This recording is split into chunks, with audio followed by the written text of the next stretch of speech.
යාළුවෝ ටික ඇඟිලි ගැන බලන් හිටපු සොනික් දෙවනි කොටස අද අපි බලන්න යන්නේ. පළවෙනි එක ඔයා තාම බැලුවේ නැත්නම් ඉක්මනට ගිහිල්ලා ඒක බලලා එන්න. යමු එහෙනම් දෙවනි කොටස බලන්න. ඔයාලට මතකනේ පළවෙනි කතාවේ අපේ දුෂ්ටයා වුණ රොබෝටික්කව සොනික් හතු ලෝකෙට විසිකලා කියලා.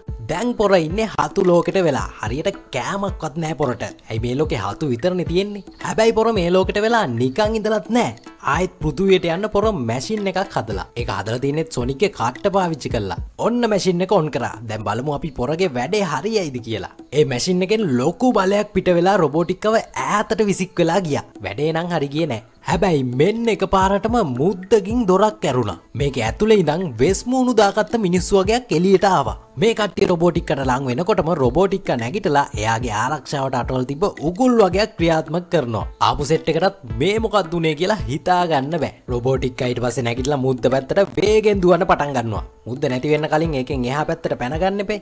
හැබැයි පොරට ඒක කරන්න වෙන්නේ නැහැ. මෙන්න ඒක ඇතුලේ ඉඳලා තව කවුද කෙනෙක් එළියට එනවා. එයාත් සොනික් වගේම ඉත්තෑවෙක්. හැබැයි ඊට වඩා ගොඩක් ලොකුයි, දරුණු පාටයි. තව ඒ පොර රතු පාටයි. එයා රොබෝටික් ළඟට ඇවිල්ලා අහනවා සොනික්ගේ කට්ට කොහෙන්ද හම්බුනේ කියලා. රොබෝටික්කටත් මෙහෙම පැනගන්න මේක හොඳ chance එකක් නේ. පොර කියනවා කට්ටේ අයිතිකාරයෝ පෙන්නන්නම් නගරයට ආපු ගමන් මෙන්න ඒකේ හොරකමක් වෙනවා. පොලිසියත් මේ හොරුන්ගේ පස්සේ පන්නන ගමන් ඉන්නේ. හැබැයි පොලිසියටත් ඒ කට්ටියව අල්ලගන්න අමාරු පාටක් තියෙන්නේ. මේ ඉන්නේ අපේ කතාවේ වීරයා. කොල්ලා මොකද්ද මේ බිල්ඩින් එකක් උඩට වෙලා කරන්නේ? කොල්ලා එක පාටම දුවගෙන ගිහිල්ලා හොරුන්ගේ වාහනේ අස්සට රිංගලා හොරු දෙන්නෙකුටත් ගහලා ඒ වාහනේ එලවන්න පටන් ගන්නවා. කොල්ලා මෙහෙම ඉස්සරහට යනකොට කෙල්ලෙක් මෙන්න ෆෝන් එකක් ඔබ පාර මාරු වෙනවා. එන අමාරුවෙන් සොනික් වාහනේ පැත්තකට කපලා කෙල්ලව නූලෙන් බේරනවා. හැබැයි මෙන්න ඒ ඇස්සේ වාහනේ ඇතුලේ තිබ්බ බෝම්බ ටිකකුත් පත්තු වෙලා. ඒ මදිවට වාහනේ බ්‍රේක් වැඩ කරන්නෙත් නැහැ. දැන් කොල්ලා මොකද කරන්නේ? බෝම්බ ටික නම් ඔන්න අමාරුවෙන් එළියට විසිකලා දැම්මා. මේ වාහනේ ඇතුලේ ඉන්න පොලිස් නිලධාරියෙකුටත් පිස්සු ඇදිලා ඉන්නේ සොනික් මේ කරන වැඩවලට. ඒ ඇස්සේ තව බෝම්බයක් සොනික්ගේ කටුව අස්සේ හිර වෙලා. කොල්ලා ඒක ගලවලා අරගෙන කාණුව අස්සට විසි කරනවා. හැබැයි ඉස්සරහින් පාර ඉවරයි. එතන කපල් එකක් අයිස්ක්‍රීම් එකකුත් කනවා. දැන් මොකද කරන්නේ? කොල්ලා දකින්නවා වාහනේ ඇතුලේ ඇන ගලවන මැෂින් එකක් තියෙනවා. කොල්ලා ඒකත් අරන් ගිහලා පට්ට ස්පීඩ් එකකින් වාහනේ කෑලි ටික ඔක්කොම ගලවලා දානවා. මරු වැඩේ එක. එතකොටම සොනික් කාණුව අස්සට දාපු බෝම්බෙත් පිපිරෙනවා. ඒකෙන් කාණුවේ තිබ්බ බට ඔක්කොම කැඩිලා වතුර මල් වගේ උඩට එනවා. පොලිසියත් ඔන්න හොරු ටිකව අල්ල ගන්නවා. සොනික් බිල්ඩින් එකක් උඩට ගිහිල්ලා වීරයා වගේ රඟපාලා එතනින් මාරු වෙනවා. සොනික් ඊට පස්සේ කෙලින්ම යන්නේ යාගේ නගරේ වුණ ග්‍රීන් හිල් වලට. දැන් ටොම්ගේ වැඩේ කරන්නේ වේඩ් වගේ. කොල්ලා ගෙදර ගිහිල්ලා ෂේප් එකේ ගේ ඇතුලට රිංගලා හිමීට ඇඳ ළඟට යනවා. මෙන්න ඒ ඇසේ සල්ලි වගේකුත් කොල්ලගේ කකුලේ ඇලවිලා. ඒක යාගේ ලාච්චුවට දාලා කොල්ලා ගියා ඇඳට නිදා ගන්න. හැබැයි නිදා ගන්න හම්බෙන්නේ නැහැ. බල්ලා ඇවිල්ලා මූණ ලෙව කන්න පටන් ගන්නවා. ප්‍රේටලිත් ඒ ඇසේ ඇවිල්ලා සොනික්ට කියනවා ගිහිල්ලා ටොම්ව හම්බෙන්න කියලා. කොල්ලට නම් ඉතින් හොඳටම නිදිමතයි. මොකද මුළු රෑම ඇහැරලානේ. සොනික් එන අමාරුවෙන් නැගිටලා ඔන්න ටොම්ව හම්බෙන්න ගියා. ටොම් එයාට එන්න කියලා තියෙන්නේ මාළු අල්ලන්න යන්න. ටොම් නම් සොනික් එක්ක කතා කරනවා. හැබැයි කොල්ලගෙන් කිසිම සද්දයක් නැහැ. මෙන්න කොල්ලට බෝට්ටුවෙම හොඳටම නිින්ද ගිහිල්ලා. ටික වෙලාවක් යනකොට කොල්ලා බෝට්ටුවෙන් බිම කියන්නේ වතුරේ. ටොම් ඉක්මනට කොල්ලා වතුරෙන් ගොට්ට ගන්නවා. කොල්ලට හොඳටම සීතලයි. හොඳම වැඩේ කියන ටොම් ඊරෑ සොනික්ගේ කාමරයට ගිහිල්ලා. හැබැයි කාමරේ ඉඳලා තින්නේ සොනික් නෙමෙයි. සොනික් විදියට හදපු පඹෙක්. තව ටොම් පත්තරයක් සොනික් ළඟට දානවා. ඒකේ තියෙන්නේ කොල්ලා කලින් දවසේ කරපු වීරකම් ගැන විස්තරයක්. ටොම්ට මේකට හොඳටම තරහා ගිහලා සොනික්ට දොස් කියනවා. හැබැයි ඉතින් සොනික්ට නම් ඕන වීරයෙක් වෙන්නලු. ටොම් හැබැයි ඒකට තව කල් තියනවා කියලා සොනික්ට දේවල් වගේක් තේරුම් කරලා දෙනවා. කොල්ලත් හැබැයි ටොම් කියන දේ තේරුම් ගන්නවා. හැබැයි කොල්ලා අන්තිමේට බෝට්ටුව තල්ලු කරගෙන වේගෙන් ගොඩබිම් පැත්තට යනවා. ටොම් කෑ ගහනකොටම කොල්ලා කියන දේවල් තේරුම් ගන්න හැටනම් මරේ මරු. ඊළඟ දවසේ උදේ ටොමුයි කෙල්ලයි දෙන්න නිවාඩුවකට යන්න ලෑස්ති වෙලා. ඒකට සොනික් මුද්දක් පාවිච්චි කරලා එයාලා යන තැනට දොරක් කැරලා දෙනවා. ඒ විතරක් නෙමෙයි එයාපෝට් එකෙන් ඇතුළට යනවා වගේම කොල්ලා කට්ටියව චෙක් කරලා යවන්නේ. තව ටොම්ට මුද්දකුත් දෙනවා ගෙදර එනකොට ඒක පාවිච්චි කරන්න කියලා. දැන් ඉතින් මුළු ගේම අයිති සොනික්ට. පිළිවෙලකට තිබ්බ ගෙදර සම්පූර්ණයෙන් විනාශ කරලා කොල්ලා තනියම ගේ ඇස්සේ විනෝද වෙනවා. ගන්නම දෙයක් නැහැ ගේ ඇතුළ. මේ දේවල් වෙන අතරේ නගරයට ආසන්න කැලේ තවත් මුද්දකින් දොරක් කැරෙනවා. ඒකෙන් එළියට එන්නේ නරියෙක් වගේ තැඹිලි පාට සතෙක්. මෙයාට නැටි දෙකකුත් තියෙනවා.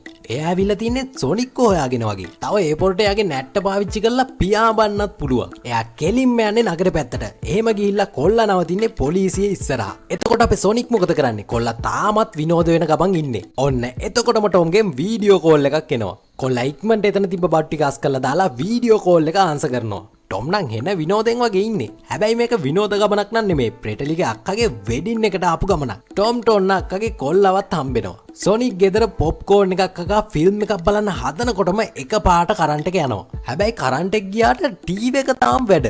කොල්ලා හිතන්නේ අවතාරයක් ඇවිල්ලා කියලා. ඒ අවතාරයක් නෙමේ. ඒ ඇවිල්ලා තින්නේ රොබෝටික්කා. සොනික් පොරව දැක්ක විතරයි උඩ පැනලා පොරට ගහන්න හදනවා. හැබැයි ඊට කලින් රතු පාටිත් ඇවිල්ලා සොනික්ට ගහනවා. කොල්ලා ටීවී එකත් කඩාගෙන ගිහිල්ලා පුටුව උඩ. රොබෝටික්ක රතු පාටිත් ඇව සොනික්ට හඳුන්වලා දෙනවා. එයාගේ නම නකල්ස්. රොබෝටික්කාගේ හොඳම යාළුවලු. සොනික් ආයෙත් නකල්ස්ට ගහන්න යනවා. හැබැයි පොර සොනික්ට වඩා බලවත්. ඒ පාර නකල්ස් ගැව්ව පාට සොනික් ගෙදර බිත්තියකුත් කඩන් ගිහිල්ලා එළියේ. සොනික්ට ගැලවිල්ලක් ඇත්තෙම නෑ. හැබැයි මේ පොරට ඕන සොනික්ගේ බලය නෙමේලු. ඊටත් වඩා ලොකු බලයක් තියෙන දෙයක්ලු. මේ වෙලාවේ වැටත් කඩාගෙන පොලිසිය වාහනයක් මේ පැත්තට එනවා. ඒක ඇවිල්ලා නකල්ස් හප්පනවා ඈතට විසික් වෙන්න.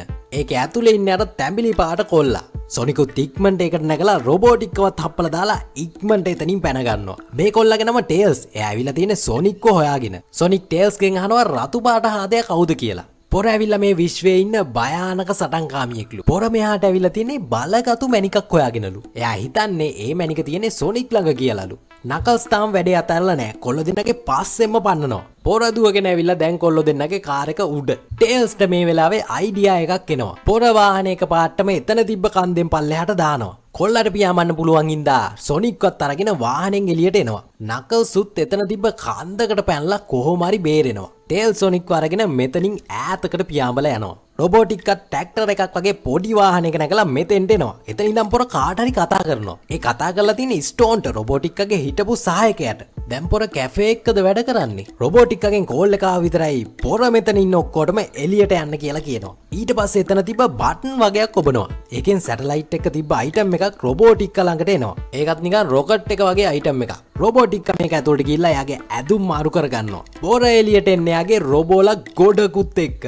නකල්ස් කොල්ලත් හෙන අමාරුවෙන් කන්ද උඩට නගින ගමන් ඉන්නේ. රොබෝටික්කා යාගේ රොබෝලා ටික යවලා කොල්ලට උඩට නගින්න පඩි පෙලක් හදලා දෙනවා. රොබෝටික්කා කියන්නේ කොල්ලට ඕන මැණික එයා හොයලා දෙන්නම්. ඒක පාවිච්චි කරලා සොනික විනාශ කරලා දාන්න කියලා. දෙන්න ඕන්න ගිවිසුමකට එනවා. හැබැයි රොබෝටික්කත් එක්ක ගිවිසුම් ගහන එක නම් එච්චර හොඳ දෙයක් නෙමෙයි. කොල්ල දෙන්නත් දැන් යන්න තැනක් නැති නිසා ඒ දෙන්න යනවා වේඩ්ගේ ගෙදරට.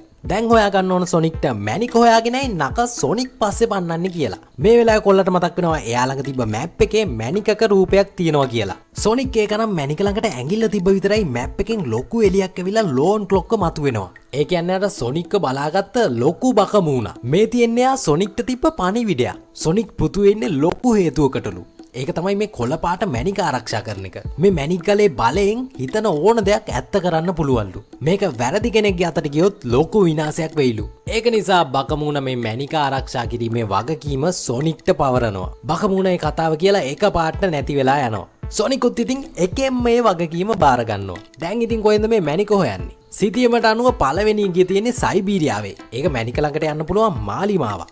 ඔන්න දැන් සොනික් මුද්දක් පාවිච්චි කරලා සයිබීරියාවට යන්න හදන්නේ. හැබැයි ටේල්ස් නම් බයයි මේ වැඩේට. ඒක නිසා එයාට එන්න බෑ කියලා කියනවා. හැබැයි සොනික් ටේල්ස් කෙන බලා ගන්නම් කියලා කොල්ලව ගමනට කැමති කරගන්නවා. රොබෝටික්ක මේ ඇසේ ස්ටෝන්ව හම්බෙන්න ගිහින්. ස්ටෝන් රසමරස කෝෆි එක්කුත් රොක්කට හදලා. නකල්සුත් මේ වෙලාවේ මෙතෙන්ට එනවා. ස්ටෝන් නකල්ස් සාදරෙන් කණ්ඩායමට පිළිගන්නවා කියලා අතට අත දෙනවා. හැබැයි නකල්ස්ට අතට අත දෙන එක නම් එච්චර හොඳ වැඩක් නෙමෙයි. ඇත්තටම මේක කොෆි ෂොප් එකක් නෙමෙයි. තනිකරම මූලස්ථානයක්. ටොම් මේ වෙලාවේ මැගීගේ කොල්ලත් එක්ක වොලිබෝල් ගහනවා. හැබැයි ටොම්ට නම් ඒ වැඩේ හරියට කරගන්න බෑ. මේ සෙල්ලම ඉවරුනහම මැගීගේ දුවයි ප්‍රේටලී දෙන්න මෙතෙන්ට එනවා. මගුල් මුද්දකුත් අරගෙන. ටොම් මගුල් මුද්ද අරගෙන පොඩි මැජික් එකක් පොඩි කෙල්ලට කරලා පෙන්නනවා. ටොම් මෙහෙට වෙලා හිටියට කොල්ලගේ හිත තියෙන්නෙම සොනික් ළඟට. ඇයි මොනවා කරලා තියෙයිද දන්නේ නැහැ. මේ ඉන්නේ කොල්ල දෙන්න සයිබීරියාවේ කුණාටුවකටත් අහුවෙලා. මෙයාලට මේ කුණාටුව නිසා පාර හොයාගන්නත් බෑ. සොනික් එතකොටම දකින්නවා ඈතින් තියෙන ලයිට් දාපු ගෙයක්. කොල්ල දෙන්න වෙස්සලාගෙන ඒ ගේ ඇතුළට යනවා. ඒක ගෙයක් නෙමෙයි බාර් එකක්. ඒක ඇතුලේ ඉන්නේ එච්චර හොඳ කට්ටිය නන් නෙමෙයි. ඔක්කොම මැරෙයෝ. සයිබීරියාවේ භාෂාව දන්නෙත් නෑ කොල්ල දෙන්න. හැබැයි ටේල්ස් ළඟ ඒකට පොඩි ගැජට් එකක් තියෙනවා. ඒකෙන් භාෂාව පරිවර්තනය කරලා දෙන්න පුළුවන්. සොනික් අහනවා මේ ගැජට් ඔයාට කොහෙන්ද කියලා. ඒවා හදාගෙන තියෙන ටේල්ස්ම තමයි.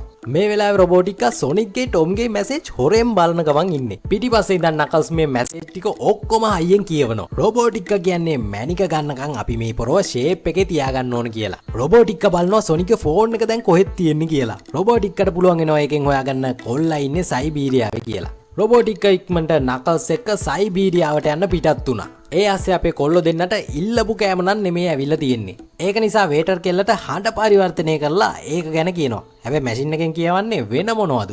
මේකට ඒ කෙල්ලට මල පැනලා මෙතන හිටිය මැරියෝ ටික ඔක්කොම මේසේ ළඟට ගෙන්නනවා. කොල්ලෝ දෙන්න ලොකු අමාරුවක වැටෙයි වගේ. මේ දෙන්න කෑදුම් ගලවපුවාම ඉන්නේ සත්තු දෙන්නෙන්නේ. මෙතන හිටිය මිනිස්සු මේ දෙන්නව උස්සයනවා ගින්තරට දාන්න. දැන් මොකද කරන්නේ කොල්ලෝ දෙන්න? ටේල්ස් එයාගේ මැෂින් එකෙන් මොකද්ද මන්ද වචනයක් හොයාගෙන හයියෙන් කෑ ගහලා කියනවා. ඔන්න එතකොට නම් කට්ටිය වැඩේ නැවැත්තුවා. හැබැයි කියපු වචනේ ගැන කොල්ලෝ දෙන්නටම තේරුමක් නැහැ. එතකොට මෙතන හිටිය දරුණු මිනිස්සෙක් ඉස්සරහට එනවා. ඇවිල්ලා මෙන්න ඒ පොර එකපාරටම නටන්න පටන් ගත්තා. ඒ වචනේ ඩාන්ස් ෆයිට් වගේ මොකක් හරි එකක්ද කොයිද? හැබැයි සොනික්ලට නම් දාලා තියෙන සින්දුවට නටා ගන්න අමාරුයි. ඒක නිසා කොල්ලා දානවා වෙන සින්දුවක්. පොඩ්ඩක් නැගලා යන සින්දුවක්. ඔන්න ඊට පස්සේ ටේල්ස්වත් අල්ලගෙන සොනික් හොඳටම නටන්න පටන් ගන්නවා. මිනිස්සුත් ඒ නටුමට පට්ට කැමතියි වගේ. ටේල්ස් එයාගේ ගැජට් එක පාවිච්චි කරලා ඒ දෙන්නගේ රූප ගොඩක් මෙතන මවනවා. අන්තිමට කොල්ලෝ දෙන්න මේ තරඟේ දිනුවා. කොල්ලෝ දෙන්න ඔන්න රැවිලා පොඩි කතාවක් දානවා. සොනික් කියනවා ටේල්ස් තමයි දැන් එයාගේ හොඳම යාළුවා කියලා. ටේල්ස්ටත් මේකට ගොඩක් සතුටු හිතිලා සොනික්ව බතා ගන්නවා. දෙන්නම ඊට පස්සේ නිදා ගන්න යනවා. ඊළඟ දවසේ උදේම මැප් එකේ තිබ්බ තැනට කොල්ලෝ දෙන්න යන්න පිටත් වුණා. මේක හිම කඳු අස්සේ තියෙන තැන. ටේල්ස් එයාගේ නැට්ටෙන් පියාඹගෙන සොනික්වත් උස්සගෙන ගුහාවක් ළඟට ගියා. මේක ඇතුළට ගියාම ලොකු බකමූණෙක් ඇදලා තියෙන දොරක් මේ දෙන්නට හම්බුණා. ඒකෙනුත් ඇතුළට ගියාම මැණික් ගල් 7ක් ඇඳපු චිත්‍රයක් මේ දෙන්නට දකින්න හම්බෙනවා. මේක දැක්ක ටේල්ස් මේ මැණික් ගල් වලින් කියවෙන කතාව සොනික්ට කියලා දෙනවා. අතීතයේ ජීවත් වුණ රණශූරයන් 7 දෙනෙක් තමයි මේ මැණික් ගල් 7 අයිති වෙලා තිබිලා තියෙන්නේ. මෙයාලා දවසක් එකතු වෙලා මේ මැණික් ගල් 7 එකතු කරලා එක මැණික් ගලක් හදලා. ඒ මැණික් ගල කාටවත් නවත්තන්න බැරි දරුණු ආයුධයක්ලු. ඒ මැණික් ගල තමයි දැන් මෙයාලා හොයන්නේ. තව මේක අතට ගත්ත කෙනෙක්ට ලොකු හමුදාවක් වුණත් නැති කරලා දාන්න පුළුවන්ලු. මේ වගේ බලයක් කාගේවත් අතට යන්න හොඳ නැති නිසා බකමූණෝ ඒක අරගෙන රහස් තැනක හංගලා. කොල්ලෝ දෙන්න ඊට පස්සේ යනවා ගුහාව ඇතුළට. ඒක ඇතුලේ ලොකු බකමූණෙක්ගේ පිළිමයක් තියෙනවා. පිළිමේ පාමුල සොනික්ගේ මැප් එකේ තියෙනවා වගේ අකුරු වගේක් තියෙනවා. හැබැයි තියෙන විදිය නම් වැරදි. කොල්ලා ගිහින් ඒක මැප් එකේ තියෙන විදියට හදනවා. මෙන්න එතකොටම බස් එකේ තටු දෙක ඈත් වෙලා කොළපාට එළියකුත් එක්ක මාලිමාව සොනික් ළඟටම එනවා. දැන් තියෙන්නේ කොල්ලෝ දෙන්නට මේක පාවිච්චි කරලා මැණික තියෙන තැන හොයාගන්න. හැබැයි පරක්කු වැඩි රොබෝටික්කගේ රොබෝ හමුදාව කොල්ලෝ දෙන්නව වට කරලා. රොබෝටික්කත් ඇවිල්ලා යාගේ අලුත් යාළුවා නකල්ස් එක්ක. නකල්ස් බිමට බැහැලා මාලිමාව සොනික්ගෙන් ඉල්ලනවා. කොල්ලා නම් ඒක දෙන්නේ නැහැ. රොබෝටික්කා එකපාරටම මිසයිලයක් එවනවා සොනික්ගේ පැත්තට. සොනික් ඒක අල්ලලා කෙලින්ම යවනවා නකල්ස් ළඟට. ඒක වැදුන පාර බකමූණගේ පිළිමෙත් විනාශ වෙලා යනවා. මේ වෙලාවේ කොල්ලෝ දෙන්නත් ඉක්මනට එළියට පැන ගන්නවා. සොනික් ටේල්ස්ට කියනවා ඔයා උඩින් යන්න මං බිමින් යන්නම් කියලා. සොනික් ඊට පස්සේ කන්දෙන් පල්ලෙහාට පැනලා හිම ගොඩ දිගේ ලිස්සගෙන යන්න පටන් ගන්නවා. හැබැයි රොබෝලා ටිකත් මෙයාලගේ පස්සෙන්ම පන්නනවා. සොනික් මේ රොබෝලා අස්සෙන් හෙන්න අමාරුවෙන් පල්ලෙහාට ලිස්සගෙන යනවා. මේ යන අතරේ කොල්ලා හිම බෝල අරගෙන රොබෝලට ගහන්න පටන් ගන්නවා. ඒ වැඩෙත් පොඩක් සාර්ථකයි වගේ. හැබැයි කොල්ලා ගිහිල්ලා කන්දක් උඩින් පයින්නකොටම මෙන්න ඉස්සරහා රොබෝලා හෙන්න ගොඩයි. ඒ මදිවට ලේසරුත් ගහගෙන. හැබැයි කොල්ලයාගේ සුපිරි වේගෙ පාවිච්චි කරලා රොබෝලා ටිකත් විනාශ කරලා ලස්සනට පල්ලෙහාට පයින්නවා. හැබැයි මෙන්න තවත් විශාල කරදරයක්. ඒ පාර නකල්ස් සොනික්ගේ පස්සෙන් පන්නන්න පටන් අරන්. සොනික් මෙහෙම ගැට්ටක් උඩින් පයින්නේ යනකොටම නකල්ස් ඇවිල්ලා ඒ ගැට්ටේ හැප්පිලා ඒ ගැට්ට කඩලා දානවා. ඒක නිසා සොනික් ගිහලා අතර වෙන්නේ පල්ලමක් ළඟ. කොල්ලගේ මුදු ටිකත් මෙතනින් පල්ලෙහාට වැටෙනවා. හැබැයි ටේල්ස් ඇවිල්ලා එයා ළඟ තිබ්බ ගැජට් එකකින් නකල්ස්ව බැඳලා දානවා. හැබැයි නකල්ස් ගොඩක් බලවත් හින්දා ඒක ලේසියෙන්ම කඩා ගන්නවා. සොනික් එකපාරට මේ ආතේ තිබ්බ මාලිමාව ටේල්ස් පැත්තට විසි කරනවා. හැබැයි කොල්ලා ඒක අල්ල ගන්න කලින් රොබෝටික්කා ඒක අල්ල ගන්නවා. තව ටේල්ස්ගේ පැත්තට මිසයිලයකුත් යවනවා. මේක වැදුන පාර කොල්ලට සිහියත් නැති වෙලා යනවා. හොඳම වැඩේ කියන්නේ මේ සද්ද බද්දේ හින්දා හිම කන්ද උඩ ඉඳන් හිම ගොඩකුත් පල්ලෙහාට එන්න පටන් අරන්. රොබෝටික්කයි නකල්ස්ුයි දෙන්න ඉක්මනට මෙතනින් මාරු වුණා. සොනික් ටේල්ස්වත් අරගෙන ඉක්මනට කන්දෙන් පල්ලෙහාට යන්න පටන් ගත්තා. මේ යන අතරේ ටොම්ටත් කෝල් එකක් ගන්නවා. කොල්ලා ඉන්නේ වෙඩින් එක ඇතුලේ. ෆෝන් එකේ සද්දෙට ඔක්කොම කොල්ලා දිහා බලනවා. මැගීටත් හොඳට මල පැල්ලා ඒකට. ටොම් ෆෝන් එකත් අරන් එතනින් වෙන තැනකට යනවා.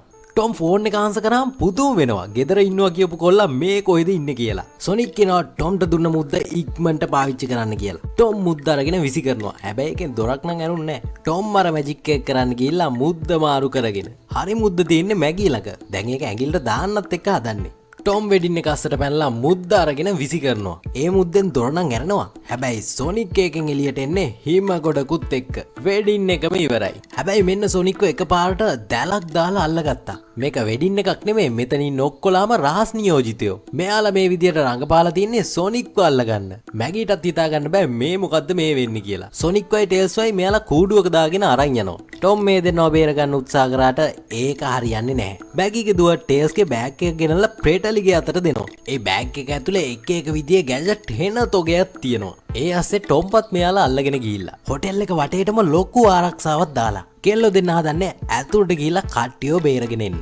දෙන්න ටේල්ස්ගේ ගැජට් කෑලි අරන් බලනවා. හැබැයි ඔය පාවිච්චි කරන විදිය නම් දෙන්නෙන් එක්කෙනෙක්වත් දන්නේ නැහැ. කෙල්ලෝ දෙන්න ඇතුළට යන්න හදනකොටම ආරක්ෂකයෙක්ට අහු වුණා. ප්‍රේටලි එකපාරට ටේල්ස් ළඟ තිබ්බ ගැජට් කෑල්ලක් පොරගේ කකුල් දෙක ළඟට විසි කරනවා.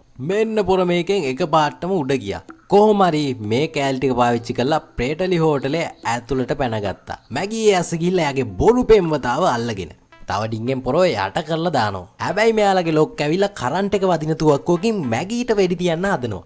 මේ වෙලාවේ ඔන්න බොරු පෙම්වතා මෙතන මැදට පැනලා මැගීව මේකෙන් බේර ගන්නවා. පොරත් මැගීට කැමතියි වගේ. මැගීට පස්සේ ටේල්ගේ පොඩිම පොඩි තුවක්කුවක් අරගෙන ලෝක්කාව බය කරනවා. ප්‍රේටලිත් ඔන්න ගිහලා කොල්ලෝ ටිකව බේරගත්තා. රොබෝටික් කමේ ඇසේ කොහෙද මන්ද පුංචි දූපතකින් මතු වුණා. මැනික තියෙන්නේ එතකොට ඒ දූපතේද? නෑ මෙතන තියෙනවා මාලිමාව හයි කරන්න තැනක්. ඒක හයි කරාම කොළ පාටින් අමුතු සලකුණු වගේක් මතුවෙන්න පටන් ගත්තා. ඒ සලකුණු ටික කෙලින්ම මුහුද මැදට ගිහලා ලොකු පිපිරීමක් වෙලා මුහුද මැදට යන්න පාරක් ඇරුණා. මේ එළිය සොනික්ලා ඉන්න තැනටත් පේනවා. සොනික් මේකෙන් දැනගන්නවා එයාලා මැනික තියෙන තැන හොයාගෙන කියලා. සොනික් ඉක්මනටම මේ පැත්තට දුවන්න පටන් ගන්නවා. ටේල්ටත් මේ වෙලාවේ සිහි එනවා. හැබැයි ඒ වෙනකොට සොනික් ගිහිල්ලා ඉවරයි. වෙයිඩ් නම් කොහොම හරි රොබෝටික්ගේ මූලස්ථානේ හොයාගත්තා. සොනිකුත් එළිය තියෙන තැන ළඟටම ඇවිල්ලා මෙතනින් එහාට මුහුද. දැන් මොකද කරන්නේ? කොල්ලයාගේ උපරිම වේගය අරගෙන වේගෙන් වතුර උඩින් දුවන්න පටන් ගත්තා. හැබැයි ඒ වැඩේ ලේසිත් නෑ. මුහුද මැද හරියට වෙන්න රැල්ල ගොඩක් වැඩි. කොල්ලා හෙන අමාරුවෙන් දුවගෙන ගිහිල්ලා අන්තිමේට කොල්ලා වතුර අස්සට යනවා. කොල්ලට එතකොට මොකද උනේ? කොල්ලාව මුහුදු වෙරළකට ගොඩ ගහලා. දැන් කොල්ලා ඉන්නෙත් අර දූපතේමයි. කොල්ලා ඉක්මනට එළිය තියෙන පැත්තට ගිහිල්ලා බලනකොට එයාට බලා ගන්න පුළුවන් වෙන්නේ මුහුද ඇතුලේ තියෙන තඩි බලකොටුව. රොබෝටික්ලා නම් දැනටමත් මේක ඇතුලට ගිහිල්ලා මැනික හොයනවා. මේක ඇතුලේ එක එක විදිය උගුල් හෙන ගොඩයි. බේරෙන එක නම් ලේසි නෑ වගේ. කොහමරි දෙන්න දුවලා ගිහිල්ලා කාමරයක් ඇතුලට පැනගත්තා. පැනගත්තට මොකද? ඒක ඇතුලේ උගුලා. රොබෝටික්කා මේක හරියන්නේ නැති නිසා එයාගේ රොබෝ කෙනෙක්ව යවනවා උගුල් ටික හොයාගන්න. සොනිකුත් ඔන්න බලකොටුව ඇතුලට ආවා. කොල්ලා නම් ඔන්න එන වේගෙන් උගුල් වලිනුත් බේරිලා බලකොටුව ඇතුලටම දිව්වා. හැබැයි රොබෝටික්කලා නම් මේ වෙනකොට මැනික තියෙන තැන හොයාගෙන. ඒත් එක්ක මෙයාලට උඩින් සද්දයක් එනවා. ඒ වෙන කවුරුත් නෙමෙයි සොනික්. කොල්ලා උඩ තිබ්බ බිත්තියත් කඩාගෙන බීම. සොනික් ඊට පස්සේ කියනවා මැනික ගන්න ඕන නම් එයාව පහු කරන් යන්න සිද්ධ වෙනවා කියලා. මෙන්න ඒත් එකම සොනිකුයි නකල්සුයි දෙන්න හොඳටම ගහ ගන්න පටන් ගන්නවා. හැබැයි සොනික්ට නම් දිනන්න වෙන්නේ නැහැ. නකල්ස් සොනික්ට වඩා ගොඩක් බලවත්. නකල්ස් ගාව පාරකට සොනික් ගිහිල්ලා බිම කියන්නේ දියැලක් අස්සේ. නකල්ස් ඔන්න ඊට පස්සේ යනවා මැනික ගන්න. හැබැයි සොනික් වැඩේ අතරින්නෙත් නැහැ. නකල්ස්ට හිතා ගන්නවත් බැරි වේගෙන් හොඳටම ගහගෙන යනවා. හැබැයි ඉතින් ඒ හරියන්නේත් නෑ. නකල්ස් ආයෙත් ඇවිල්ලා සොනික්ට විසි වෙන්න ගහනවා. හොඳම වැඩේ කියන්නේ මේ අස්සේ රොබෝටික්කා ගිහිල්ලා මැනික ගන්න. මේක දැක්ක සොනික් කොල්ලා ඒක පෙන්නනවා නකල්ස්ට. නකල්ස් දැනගන්නවා එතකොට රොබෝටික්කා යාව රවට්ටලා කියලා. හැබැයි ඒ වෙනකොට පරක්කු වැඩි. රොබෝටික්කා මැනික අතට ගන්නවා. ඒක අතට ගත්තා විතරයි ලොකු බලයක් මේකෙන් පිට වෙන්න පටන් ගන්නවා. ඒකෙන් පිට වෙන බලය කොච්චරද කියනවනම් මේ කට්ටිය ඉන්න බලකොටුවක් ටිකෙන් ටික කඩන් වැටෙන්න පටන් ගන්නවා. කොල්ලෝ දෙන්න තාමත් මේ බලකොටුව ඇතුලේ. නකල්ස් මේ වෙලාවේ කඩන් වැටුන කුළුණක් අස්සේ හිර වෙනවා. ඒ ගිහිල්ලා හිර වෙන්නෙත් වතුර අස්සේ. සොනික් කොල්ලා හෙන අමාරුවෙන් වතුර යට ගිහලා නකල්ස් බේරගත්තා. නකල්ස් නම් ඉක්මනට වතුර උඩට ගියා. හැබැයි සොනික් තාමත් වතුර යට. මොකද කොල්ලට පීනන්න බෑ. හැබැයි නකල්ස් ආයෙත් ඇවිල්ලා සොනික්ව අරගෙන මුහුදු වෙරළට යනවා. නකල්ස් දැන් ගොඩක් අවුලෙන් ඉන්නේ. එයා රොබෝටික්කව විශ්වාස කරපු එකට. හැබැයි මොන දේ කරන්නත් දැන් මේ දූපතෙන් එළියට ගිහිල්ලා ඉන්න ඕන. එතකොට මෙයාලට ඇහෙනවා ප්ලේන් එකක සද්දයක්. ඒකෙන්නේ අපේ ටේල්ස්. සොනික් නකල්ස්ට කතා කරනවා එයාගේ පවුලට එකතු වෙන්න කියලා. නකල්ස්ටත් දැන් වෙන කරන්න දෙයක් නැති හින්දා එයා ඒකට කැමති වෙනවා. හැබැයි ඉතින් පොරට අතටත් දෙන එක නම් එච්චර හොඳ වැඩක් නෙමෙයි. වෙයිට් මේ අස්සේ ස්ටෝන් මල්ලගෙන විකාර කර ඉන්නේ. මේ වෙලාවේ මෙතෙන්ට එනවා රොබෝටික්කා. ආව කිව්වට පොර එකපාරට මතු වුණා. රොබෝටික්කා දැන් ඉන්නේ සුපිරි බලයක් එක්ක. රොබෝටික්කා ස්ටෝම්ව නිදහස් කරලා වේඩ්ව ගැට ගහලා දානවා. හැබැයි මෙයාලට දැන් තවත් ප්‍රශ්නයක්. ඒ තමයි හමුදාව මෙයාලා ඉන්න තැන වට කරලා. ආපේ කෙල්ලයි කොල්ලයිත් මෙතන. රොබෝටික්කා එතකොට මෙයාගේ අලුත් බලෙත් එක්ක එළියට එනවා. රොබෝටික්කාගේ බලය පාවිච්චි කරලා මෙතන තිබ්බ හමුදාවේ වාහනවල කෑලි ගලවන්න පටන් ගන්නවා. හමුදාව විතරක් නෙමෙයි කෝච්චියෙත් කෑලි ටික ගලවන්න පටන් ගන්නවා. පොර ඒ ටිකත් අරගෙන නගරෙන් පොඩ්ඩක් ඈතට යනවා. පේන විදියට පොර මොකක් හරි එකක් හදන්න වගේ යන්නේ. මේ වෙලාවේ මුද්දක් පාවිච්චි කරලා කොල්ල තුන් දෙනාත් ප්ලේන් එකෙන්ම මෙතෙන්ට එනවා. මොකද්ද මේ රොබෝටික් හදලා තින්නේ? පොර තඩි රොබෝ කෙනෙක් හදලා. මෙන්න එක පාටම ඉස්සරහට එන්න පටන් ගත්තා. පොර හදන්නේ මේ මුළු ලෝකෙම අල්ලගන්න.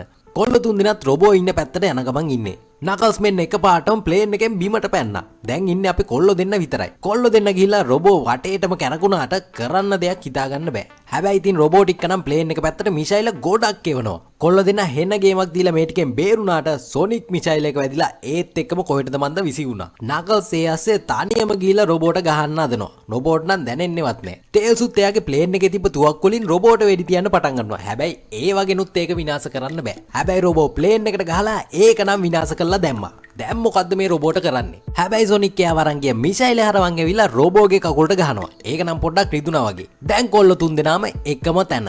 සොනික් කියන්නේ තනි තනියෙන් මේක විනාශ කරන්න බෑ. අපි තුන් දෙනා එකතු වෙලා මේක විනාශ කරමු කියලා. දැන් කොල්ල තුන් දෙනාට ප්ලෑන් එකක් තියෙනවා.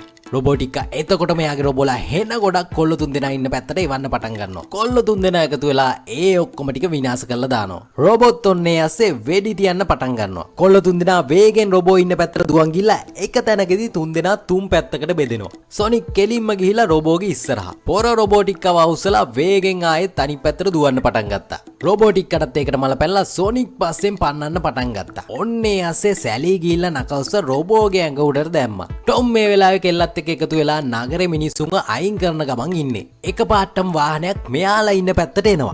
ඒ වාහනේ දැක්ක ගමන් කොල්ලටයි කෙල්ලටයි මොකක් හරි අයිඩියා එකක් එනවා. සොනික් පස්සෙන් දුවලා රොබෝටත් එන මහන්සි. ඒ ඇස්සේ සොනික් රොබෝටික්කව තව අවුස්සනවා. මේකට මල පැනලා රොබෝ ඇස් වලින් ලේසර් විදින්න පටන් ගන්නවා. අපේ අනිත් කොල්ල දෙන්න දැන් රොබෝගේ ඔළුව ළඟටම නැගලා. සොනික් පාලමක් උඩින් දුවන් යනකොට රොබෝටික්කා එක පාටම මතුවෙලා පාලම කඩලා දානවා. සොනික් කෙලින්ම ගිහිල්ලා බිම. හැබැයි අපේ ටේල්ස් රොබෝගේ ඔළුවත් කපාගෙන රොබෝටික්කා ඉන්න තැනට යනවා.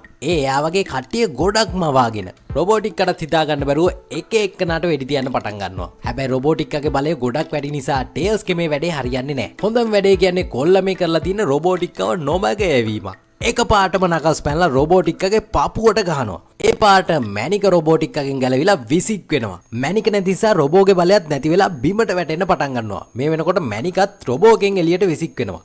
මේ වෙලාවේ රොබෝටික්කා රොබෝට වෙනම බලයක් දීලා නැගිටවන්න හදනවා. සොනික් කොල්ලත් නැගිටලා බලනකොට මැනික තියෙනවා එයාගේ ඉස්සරහා. කොල්ලා හෙන්න අමාරුවෙන් නැගිටලා එතෙන්ට යන්න හදනවා. පිටිපස්සෙන් මෙන්න රොබෝට් නැගිටලා වේගෙන් ඉස්සරහට එනවා. අපේ කොල්ලයි කෙල්ලයිත් මෙන්න වාහනයක් අරන් මේ පැත්තට එනවා. සොනික් මැනික් ගාලා අතට ගන්නවා. හැබැයි රොබෝ එයාව පා ගන්න හදන්නේ. කෙල්ලයි කොල්ලයි වේගෙන් ඇවිල්ලා සොනික්ව බේර ගන්නවා. රොබෝ එයාගේ අතෙන් වේගෙන් පාරක් බිමට ගහනවා. ඒ ගැහුව පාට වාහනේත් පෙරළුණා. ඔන්න ඉතින් අපේ සෙට් එකත් හෙන්න අමාරුවෙන් වාහනෙන් එළියට ආවා. දැන් බය වෙන්න දෙයක් නැහැ. සොනික් ළඟ මැනික තියෙන හින්දා යාට ඒක පාවිච්චි කරලා රොබෝ විනාශ කරලා දාන්න පුළුවන්. හපෝයි මෙන්න ඒක කැඩලා ඒක ඇතුලේ තිබ්බ මැනික් හතම බිමට වැටුණා. රොබෝ එයාසේ මෙයාලට පැනලා යන්න බැරි වෙන්නේ එයාලගේ වටේට ගින්දර රවුමකුත් ඇන්දා. සොනික් කියනවා කොල්ලටයි කෙල්ලටයි ඉක්මනට මෙතනින් පැනලා යන්න කියලා. හැබැයි ටොම් කියනවා අපි එක පවුලක් මොන දේ වුණත් එකටම ඉමු කියලා. රොබෝටික්කත් මෙයාලව දැන් පා ගන්න යන්නේ. පා ගන්න හදනකොටම මැනික් ගාලා හත ආයෙත් එකතු වෙලා සොනික්ගේ ඇඟ ඇතුළට යනවා. ඒත් එක්කම රොබෝ මෙයාලව පාගලා දානවා. කට්ටිය ඉවරද එතකොට? ඉවර නෑ. මෙන්න සොනික් ලොකු බලයකුත් එක්ක රොබෝගේ කකුල උස්සනවා. සොනික් තරුවක් වගේ දිලිසෙනවා. සොනික් රොබෝගේ කකුල් හිල් කරන් උඩට ඇවිල්ලා රොබෝගේ ඔළුව වටේ හෙන්න වේගෙන් දුවලා ඔළුව කපලා දානවා. කොල්ලා ඊට පස්සේ රොබෝටික් ඉස්සරහට ගිහිල්ලා කියනවා හැමදේම දැන් ඉවරයි කියලා. රොබෝටික්කා ගැන දන්නවනේ පොර ඒත් පරාජය බාර ගන්න කැමති නෑ. පොර කතා කර කර ඉන්න අතරේ එක අතකින් සොනික්ට ගහනවා. හැබැයි කොල්ලා ගානක්වත් නැතුව එක අතකින් ඒ රොබෝගේ අත නවත්තනවා. නවත්තනවා විතරක් නෙමෙයි කුඩු වෙලා යන්න පාරක් ගහනවා. රොබෝ අනිත් අතිනුත් පාරක් ගහනවා. ඒකත් කුඩු. සොනික් ඊට පස්සේ රොබෝගේ ඇඟ ඇතුලෙන් කීප සැරයක්ම ගිහින් කකුලෙන් පොඩි තට්ටුවක් දානවා. රොබෝ එතනම බිම වැටෙනවා. කොල්ලයි කෙල්ලයිත් ඉක්මනට මෙතෙන්ට දුවන් එනවා. හැබැයි නකල්ස් එයාලව නවත්ත ගන්නවා. එයා කියන්නේ සොනික් දැන් ඉන්නේ මැනිකේ බලෙන්. එයා තවදුරටත් පරණ සොනික් නෙමෙයි කියලා. ඒත් එක්කම සොනික් එයාගේ බලයෙන් ආසේ කළු වලාකුළු වගේක් මවනවා. දැන් එයාට හිතෙන ඕන දෙයක් මවන්න බලය තියෙනවනේ. හැබැයි ඉතින් කොල්ලා මවාගන්නේ හොට් ඩොග් එක. නකල්ස්ලත් එක මවල දෙනවා. ඒක කෙලින්ම ඇවිල්ලා වැටෙන්නේ පොරගේ මූණට. ඒත් එක්කම කොල්ලා කියනවා මේ ඉන්නේ පරණ සොනික්ම තමයි කියලා. මැනික් ටිකක් සොනික් ඇඟෙන් අයින් වෙලා කොල්ලා පරණ හිටපු තත්ත්වෙටම එනවා. කට්ටියටම දැන් සතුටුයි. නකල්ස් මේ වෙලාවේ මැනික් ගල් ටික අරගෙන ඒක තනි මැනිකක් විදියට ආයෙමත් හදනවා. අන්තිමේට මේ තුන්දෙනා එකතු වුණා මැනික සදාකාලිකව ආරක්ෂා කරන්න. කට්ටිය දැන් ඉතින් බේස්බෝල් මැච් එකක් ගහන්න හදන්නේ. නකල්ස් කොල්ලත් දැන් හෙන්නම විනෝදෙන් ඉන්නේ. මේ බේස්බෝල් මැච් එකත් එක්ක අපේ කතාව ඉවර